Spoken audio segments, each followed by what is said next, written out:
I've been seeing a lot of comments about my vlog. For the positive ones, I am so grateful. And for the negative ones, please, what else do you want me to vlog about? This is my reality. This is me being as real as I can be. This is practically my life as a stay-at-home mom. I enjoy filming myself and I am not faking anything to please nobody, and I will choose me a million times rather than to be anybody else. Come on! And NEPA will always want to show themselves. So these clothes you're seeing on the chairs are clothes I brought in yesterday when it wanted to rain, and this strong girl in me was remaining 0%. I kept it on the chair and I went to sleep, and I said I was going to continue this morning. Now look at the two most supportive girls in my life. Well, they can be supportive when they want to be, but when they're not in the mood, sorry. So we practically brought in these clothes together. I folded few and I went to keep them just to come back to meet this. Why am I not even surprised? I was pissed, yes, but my level of festivity was not even up to 1%. So after a lot of talking, a lot of begging, a lot of thank yous, a lot of blowing of kisses, they decided to help me by packing the clothes. I was just looking at them packing these clothes and I was just wondering, why is that kids just love scattering things? Why? I just gently walked to that drawer and brought out all the clothes. Let me do myself a favor by packing them. Obviously, I'll still be the one to look for the clothes. Looking for their clothes is none of their business. Even thinking of what to wear itself doesn't even concern them. So I have to do what I have to do to be easier for myself. Folding these clothes came with a lot of drama that I was already prepared for. Like, I was ready. So the first thing I did was to disassemble the drawer because it was very dirty. I needed to clean them. I went ahead to pick up the clothes deleted on the floor. I think for the third time or the fourth time. I couldn't even count. Immediately I saw Kira going to bring that chair, I already knew it was going to be a long day. You see the drama in this house, because tell me why Mira will ask Kira to stand up from the chair that she brought instead of her going to get her own chair,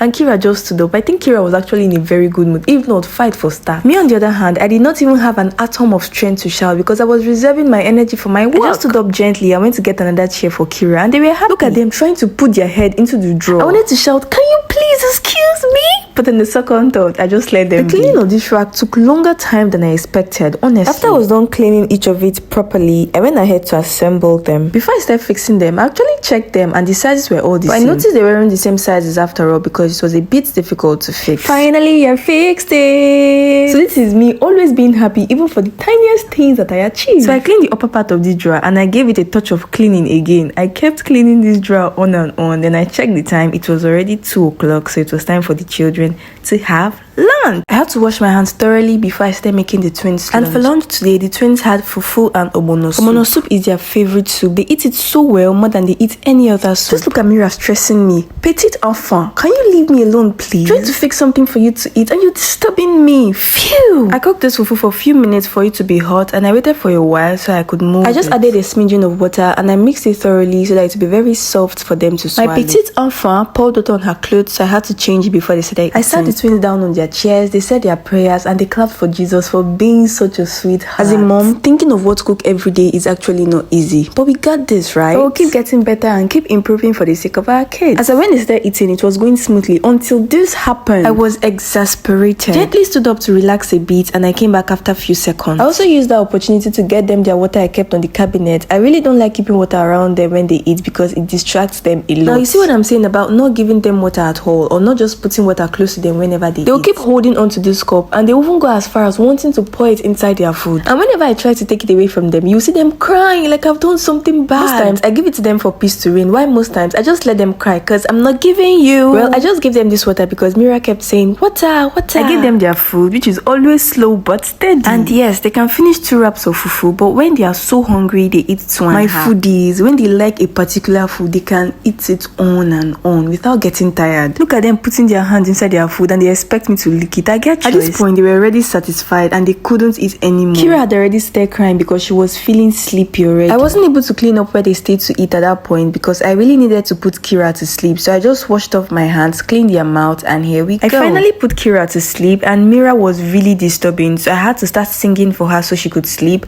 and then I went to lay her on the bed. After I put them to sleep, I cleaned up where they stayed to eat. Then I had to continue what I was doing. At this point, I had to hasten up because I really needed to rest. See me thinking that they would even sleep for like an hour or two, but no, they slept for just few minutes. I was able to fold some clothes and arrange it in the drawer the way it would be very easy for me. While I was trying to put these clothes together, they were actually crying, but I had to arrange it so they would not scatter it. It was on the bed. I gave them biscuits, and you could see Mira's reaction. Mira loves snacks just like me, but Kira on the other hand, nah, just once in a while. Kira is more excited about food and not snacks, but it doesn't mean I wouldn't give her snacks anyway. After I was done folding up all the clothes, it was time for me to arrange their diapers. And see who came to help me, the two most supportive girls in my life. See them helping me. I'm very sure deep down they wish they could help me do literally everything. Not to worry, baby girls, in due time. While I was arranging this thing, I was very happy because I really loved the way it was looking, but I just wish it could last. Whatever Mira was doing behind me, I didn't even know until I turned. I spanked her butt and told her, come on, will you leave there? For me, shouting is a necessity, but most times too. After I was done arranging the diapers and arranging the clothes, I kept opening each drawer and I was like, did I do this? Did I do this? Oh my god! See me getting all excited because I arranged the twins' clothes. And then I realized that I could actually lock this drawer by pushing it in so hard.